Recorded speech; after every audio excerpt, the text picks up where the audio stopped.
नमस्कार। तो आज हमारे साथ पंजाब केसरी नवोदय टाइम्स पे हैं तो वन एंड ओनली हम सबके फेवरेट धर्मराज युधिष्ठिर। जी हाँ, हम बात कर रहे हैं मिस्टर गजेंद्र चौहान सर की। चौहान सर, बहुत बहुत स्वागत आपका। नमस्कार। आपके चैनल के माध्यम से आपके दर्शकों से मिलने का अवसर मिल रहा है, बहुत बहुत धन्यवाद। तो मैं सबसे पहले तो यही जानना चाहती हूँ कि उस वक्त के दौर में आप सब जो भी पात्र उसमें प्ले कर रहे थे, लाइक आपने तो युधिष्ठिर का पात्र प्ले किया, धर्मराज, और जब आप बाहर निकलते होंगे आपके फैंस के बीच में तो आपको लगता होगा ना अपुनिज भगवान है, मतलब हम ही है सब कुछ अभी तो फिलहाल। क्या होता है इस देश में, सभ्यता और संस्कृति जो है लोगों के दिलों में, लोगों के खून में है। तो लोग एक्चुअली गजेंद्र चौहान को नहीं, उस युधिष्ठिर को प्रणाम करते हैं, उसके पैर छूते हैं और वो दिलों में उनके जो श्रद्धा है वो उसका प्रकट करना चाहते हैं बेसिकली। और बस यही एक कारण है। और ये मुझे लगता है कि हमारे खून में जो रामायण और महाभारत के सभ्यता और संस्कार और मर्यादाएं और परंपराएं हैं, ये जीवित हैं और ये बहुत अच्छा माध्यम हुआ कि आज अगली जनरेशन को भी देखने का अवसर मिल रहा है। अच्छा, आज जब लॉकडाउन की सिचुएशन है सर, तो पूरे देश में एक साइलेंट महाभारत सी छिड़ गई है ना? जरा सी भी छूट मिलती है किसी को तो लोग अपने घरों में लाइक चर्चा करने लगते हैं, ऐसा नहीं होना चाहिए था, या जजमेंटल हो जाते हैं। तो आपका इसके बारे में क्या कहना है, सरकार की तरफ से जो भी स्टेप्स लिए जा रहे हैं? देखिए, ऐसा है कि पहले महाभारत की वजह से लॉकडाउन हुआ था, अब लॉकडाउन की वजह से महाभारत हुआ है। करेक्ट। दोनों रिलेटेड हैं एक्चुअली। तो आज मेरे घर में भी जो नेक्स्ट जनरेशन है ना, वो पढ़े लिखे बच्चे हैं, दोनों डॉक्टर्स हैं, लेकिन दोनों के दोनों जो है कभी ना कभी कोई पॉइंट को लेके जो है वो कहते हैं कि नहीं नहीं ऐसा नहीं होना चाहिए था, नारी का अपमान है। मैं उन्हें समझाता हूँ कि भाई ये युग अलग है, उस युग में रह के वो बातें आज कंटेम्प्रेरी हम उसका इस्तेमाल नहीं कर सकते। आज युग बदल गया और वैसे भी ये कल युग है।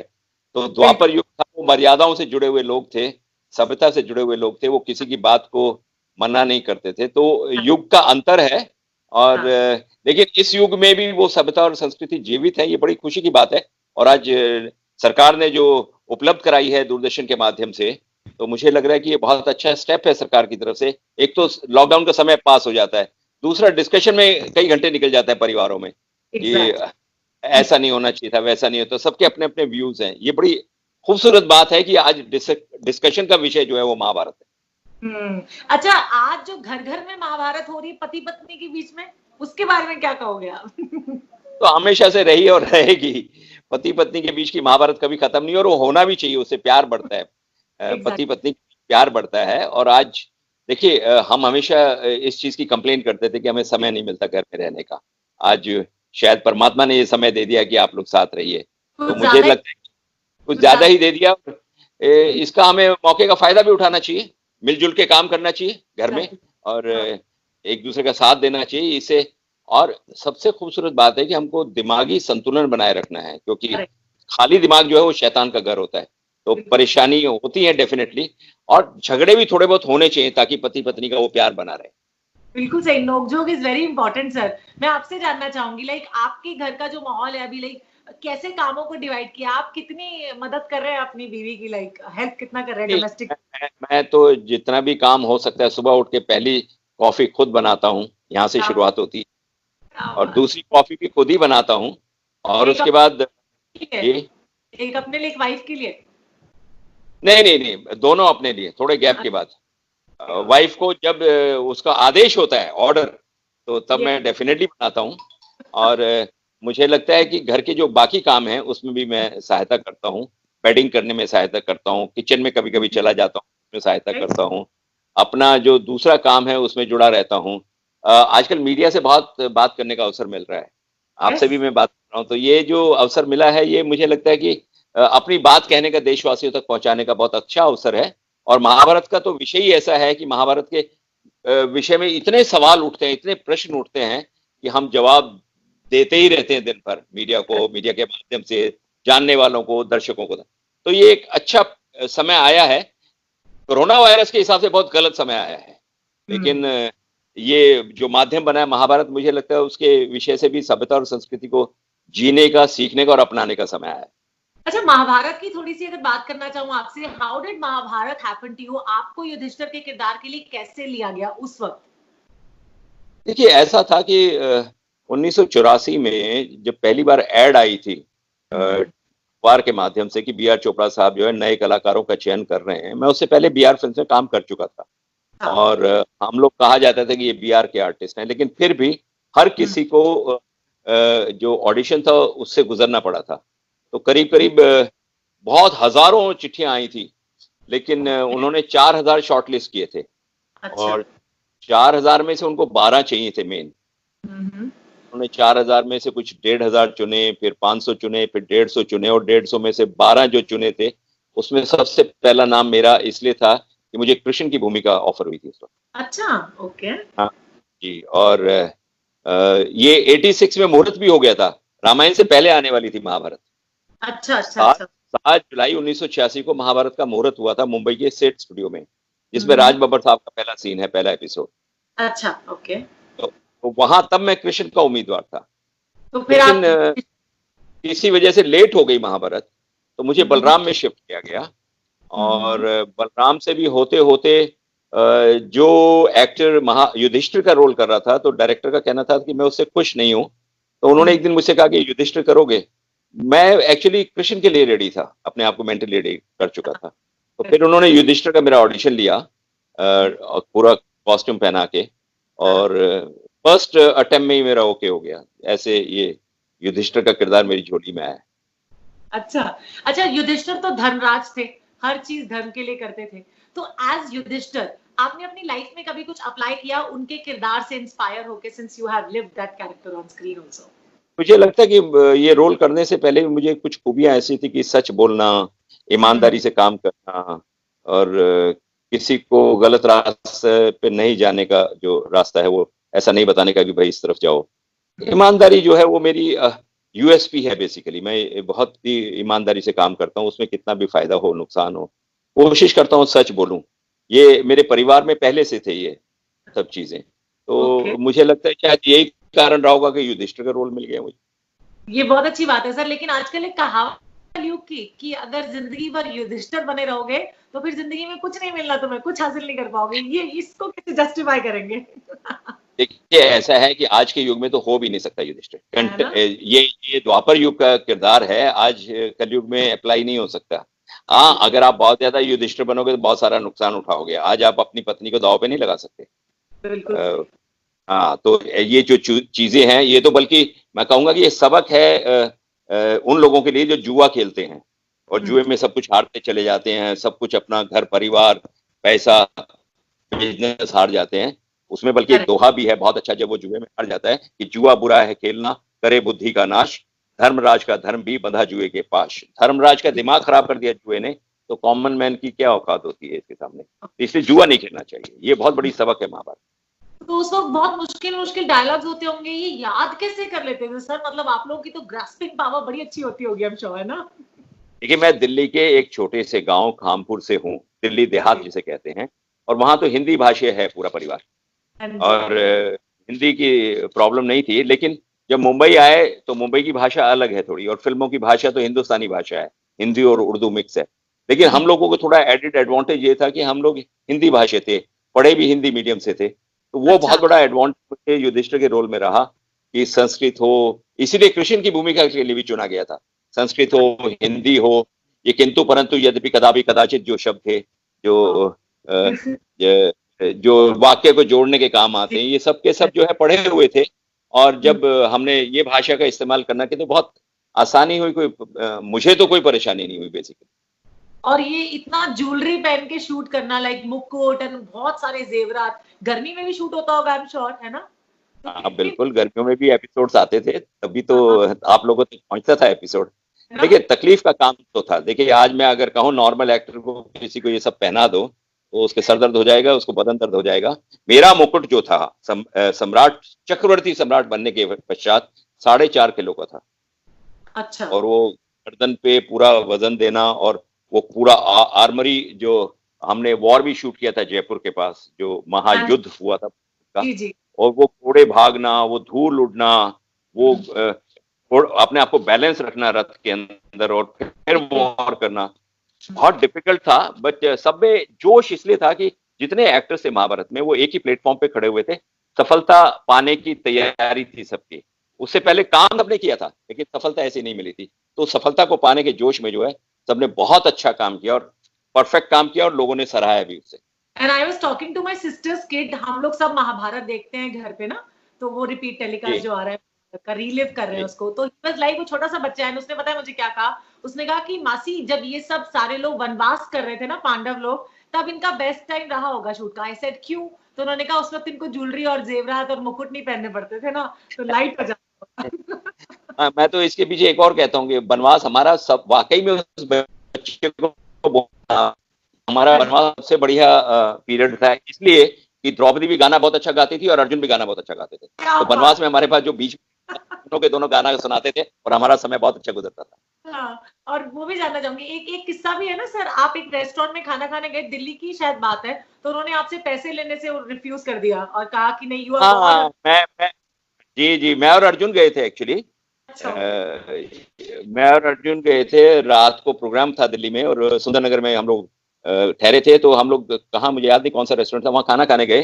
तो जो मालिक था वो बहुत देर से ऑब्जर्व कर रहा था। जैसे ही वेटर आया उसने हमको बिल दिया, तो हमने कहा ये पैसे ले लीजिए, तो उसने कहा नहीं, साहब ने मना किया। तो जब उसको मिलने गए तो हाँ। उसने बोला कि भगवान, पहली बार तो हमारे यहाँ खाना खाने आया, आपसे पैसे कैसे? वो ये जो इमेज थी ये कभी कभी फायदा भी करती थी थोड़ा बहुत। उसने नहीं पैसे दिए हमसे। हम्म। ऐसा तो कई लोग, बार हुआ है उसके बाद भी। हाँ जी। वही तो मैं कह रही हूँ, लोग तो चरण स्पर्श भी करने लग जाते होंगे, फैंस जो आपके थे, है ना, साक्षात प्रणाम। हाँ, मैं कभी कभी कहता हूँ कि इतना आशीर्वाद दिया, इतना आयुष्मान भव बोला है, इतना कीर्तिमान यशस्वी भव, कितना करोड़ों में हो गया होगा मुझे लगता है ये पिछले 32 साल में। तो और घर, कभी कभी जैसे एयरपोर्ट पे ना, मुझे पिछले दिनों हुआ ये मुंबई एयरपोर्ट का एक्सपीरियंस कि एक बहुत बुजुर्ग महिला 80 के ऊपर होगी, वो बहुत देर से मुझे ऑब्जर्व कर रही थी और घूंघट उसने ऐसे खोला और सीधा आई, मेरे पैर छू लिए और बोलते कि अब मैं आराम से मर सकती हूँ, धर्मराज मुझे यहीं मिल गए। तो वो बताइए। बड़ा ऑड सिचुएशन हो जाती है कभी कभी। माँ के समान औरत जो है वो आपके पैर छुए तो थोड़ा तकलीफ का काम होता है।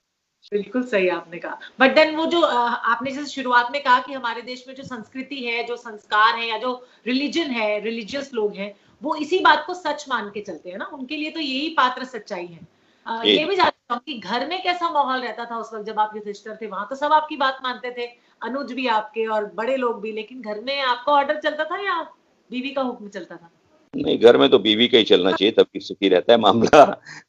लेकिन मैं आपको एक छोटा सा किस्सा शेयर करूंगा। जब रामायण चल रही थी तो हाँ मैं जी। मुंबई से दिल्ली अपने घर गया, तो मैंने अपनी माताजी को देखा कि वो पूजा कर रही हैं और उनके पूजा घर में अरुण गोविल और दीपिका का फोटो लगा हुआ था।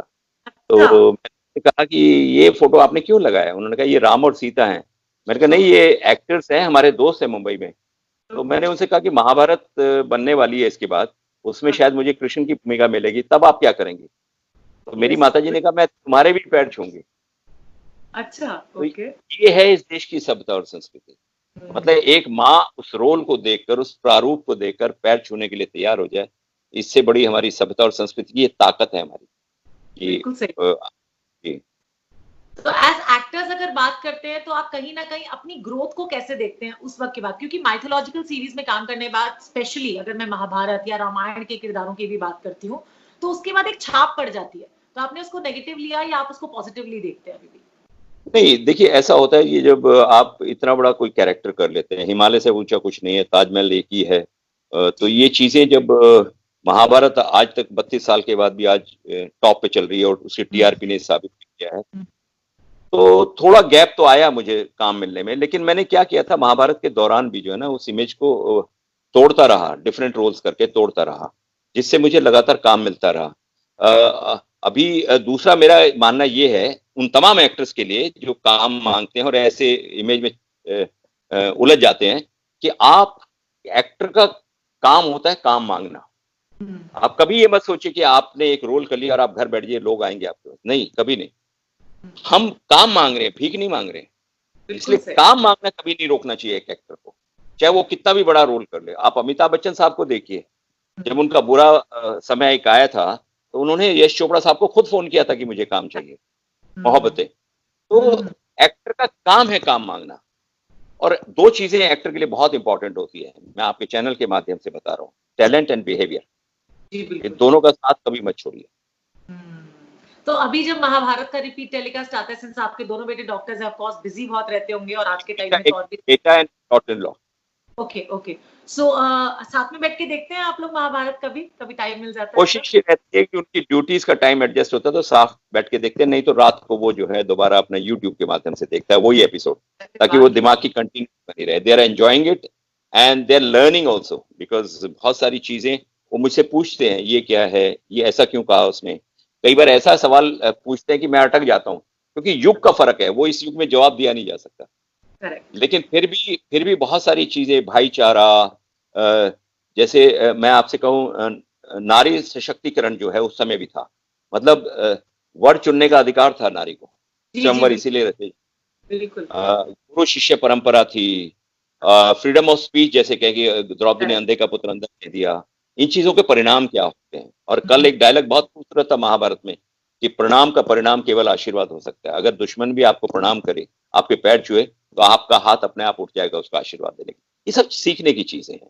ये महाभारत के माध्यम से बहुत हमारी अगली जनरेशन को ये पास ऑन हो रही है। और ये एक बड़ी अच्छी बात है कि पहले की जनरेशन ने ये सब कुछ सीखा था कहीं ना कहीं महाभारत से, और आज की जनरेशन भी ये सीख रही है। चाहे कोरोना के माध्यम से महाभारत रिपीट हो रही है घरों में, बट देन उनको सीखने को मिल रहा है। नहीं, मेरा मानना ये था कि मैंने बहुत बार दूरदर्शन के अधिकारियों से ये कहा था कि आप इसको 5 साल में, 10 साल में, जब जैसे जनरेशन चेंज होती है, रिपीट टेलीकास्ट होना चाहिए। लेकिन उन्होंने सुना नहीं। आज मजबूरी में आके जब चला तो इसका परिणाम उन लोगों ने देख लिया कि ये तो वाकई में, मतलब दूरदर्शन को नंबर 1 चैनल बना दिया कुछ ही हफ्तों में, और टीआरपी इतनी जबरदस्त आई कि वर्ल्ड रिकॉर्ड तोड़ दिए। तो ये हमारी धरोहर है एक्चुअली, इसको बहुत संभाल के रखना चाहिए। आज समय है देखकर सीखने का। आज वो समय नहीं कि आप किताबों में पढ़ें। हम लोगों का जो समय था, एक चैप्टर होता था, एक अध्याय होता था, कौरव और पांडवों की कोई लड़ाई हुई थी, वो महाभारत का युद्ध था, बस इतना ही होता था, उससे ज्यादा नहीं। लेकिन आज इतना डिटेल वर्क होके अगर हमारे पास धारावाहिक के रूप में धरोहर है, तो मुझे लगता है ये रिपीट होते रहना चाहिए। और शायद अब सरकार जो है बहुत जागरूक हो गई है, आगे कहीं ना कहीं इसका रिपीट टेलीकास्ट होता रहेगा। Since you have been into politics also, sir, तो आपसे जानना चाहूंगी, अभी जो देश में सत्ता चल रही है, या जो सिचुएशन है, जो हालात हैं अभी इस हेल्थ क्राइसिस के चलते, उसके बारे में आपका क्या कहना है? What's your take on that? देखो, विदेशों में हमारे बहुत मित्र हैं, उनका भी कहना यही है कि भारत सरकार ने बहुत जबरदस्त और फार साइटेडनेस, दूरंदेशी रखते हुए एक स्टेप लिया लॉकडाउन का, जिसकी वजह से यहाँ अभी भी उतने केसेस नहीं हुए हैं। इसलिए जो पहला स्टेप था हमारा लॉकडाउन का, वो वेलकम है और सरकार ने बहुत समझ के वो स्टेप लिया है। अब ये है कि कुछ नकारात्मक फोर्सेस हमेशा हर जगह होती है। रावण भी हुआ है, कंस भी हुआ है, दुर्योधन भी हुआ है, शकुनी भी हुआ है, वो इस देश में भी है। लेकिन निवेदन बड़े बड़े आइकॉन्स कर चुके हैं, बड़े बड़े खिलाड़ी कर चुके हैं पूरी जनता से, आदरणीय प्रधानमंत्री जी भी कर चुके हैं। वो एक अभिभावक की तरह हमें समझा चुके हैं, एक बड़े की भाई की तरह समझा चुके हैं। लेकिन अब मुझे लगता है कि अगर ये नकारात्मक फोर्सेस कानून का पालन नहीं करे, तो इनके लिए अब कानून का डंडा चलना बहुत जरूरी है। अपना सरकार, केंद्रीय सरकार हो चाहे किसी और पार्टी की हो, राज्य सरकारें, केंद्र सरकारें, दोनों बहुत अच्छा काम कर रही हैं। और ये समझना चाहिए कि जितनी भी फोर्सेस काम कर रही हैं, चाहे वो मीडिया हो, चाहे पुलिस वाले हो, सफाई वाला हो, डॉक्टर्स हो, पैरामेडिकल नर्स, ये हमारे जिंदगी के लिए कर रहे हैं। अगर कुछ महीने हम अपनी जिंदगी बचाने के लिए अपने घर में रह जाएं, तो मुझे लगता है इसका हर भारतवासी को फायदा होगा और भारत को भी फायदा होगा। बट जैसे कहीं ना कहीं इकोनॉमी तो डाउन हो ही रही है सर, ये तो हम सब जानते हैं, और सरकार ने उसकी वजह से कुछ चीजों में छूट भी दिया है, कुछ दुकानें खोलने के लिए परमिशन दिया, या कहा कि प्राइवेट ऑफिसेज जो है वो वापस शुरू किए जाए, 33% जो लोग हैं उनको बुलाया जाए। गवर्नमेंट ऑफिसेज में भी ऐसा किया गया। आपको नहीं लगता कि इस वक्त इस सिचुएशन में छूट देना ये थोड़ा नेगेटिव भी जा सकता है देश की, अगर हेल्थ की बात करें तो? दिल्ली में जो शराब की दुकानें खुली हैं और बहुत जोर शोर से, मैं उसका विरोध करता हूँ बेसिकली, लोगों की जान पे बनाई है। आप देखिए, नंबर ऑफ केसेस एक दिन में एकदम शूट अप हो गए हैं। तो ये जो है, ये बहुत नुकसान दे सकता है हमको। अपना मानव जीवन जो है बहुत कीमती चीज है, इसको बचाने के लिए हमें कोई भी कीमत देनी पड़े, हमें देनी पड़ेगी। लेकिन अगर उसका राजनीतिक फायदा कोई पार्टी उठाना चाहती है, तो मुझे लगता है कि केंद्र सरकार को बहुत जागरूक रहना चाहिए और उनको ये कदम नहीं उठाने देना चाहिए, ताकि लोगों की जिंदगी बच सके। Of course. Sir, in your words, what would you like to suggest the viewers of, in fact, the people of our country, how to be safe, stay at home? कैसे वो खुद का ख्याल रखें इस वक्त में? देखिए, मैं उन कलाकारों में से हूं जो एकदम शुरुआती दौर में, जैसे ही अमिताभ बच्चन साहब ने पहला निवेदन किया था पूरे देशवासियों से। इमीडिएटली 2 घंटे के बाद मैं शूटिंग कर रहा था जयपुर के पास, मैंने वीडियो बनाया और उसको सोशल मीडिया में डाला था। मैं तब से लेके आज तक तमाम कई बार जो है निवेदन कर चुका हूं, आपके चैनल के माध्यम से एक बार फिर निवेदन कर रहा हूं। 2 निवेदन है, एक तो आप सरकार के निर्देशों का पालन कीजिए, अपने घर में रहिए ताकि आप अपने परिवार को सुखी रख सकें, और दूसरा निवेदन है जितने कोरोना वॉरियर्स हैं इस पे अटैक मत कीजिए, क्योंकि कहीं ना कहीं हमारे फायदे के लिए, हमारी जान बचाने के लिए अपनी जान उन्होंने दांव पे लगाई हुई है। जितने डॉक्टर्स, पैरामेडिकल, नर्सेस हैं, आप एक बात सोचिए, सुरक्षा बल जो होता है बॉर्डर पे जो खड़ा होता है रात रात भर -20 डिग्री में, वो हमारी सेवा के लिए होता है। बिल्कुल सही। भगवान अगर आपके घर आए तो क्या आप उसे पत्थर मारेंगे क्या? ये भगवान है आज के, ये हमारी जान बचाने के लिए लगे हुए हैं। तो कृपया करके कोरोना वॉरियर्स को उनका काम करने दीजिए, उन पर आक्रमण मत कीजिए, बल्कि उनका साथ दीजिए। मेरा यही निवेदन आपके चैनल के माध्यम से। आपको भी दिल से थैंक यू करना चाहूंगी सर, आपने इतनी अच्छी अच्छी बातें बताई, इतना सब कुछ हमें बताया, देशवासियों से कहा। बहुत बहुत शुक्रिया पंजाब केसरी नवोदय टाइम्स के साथ जुड़ने का। Thank you.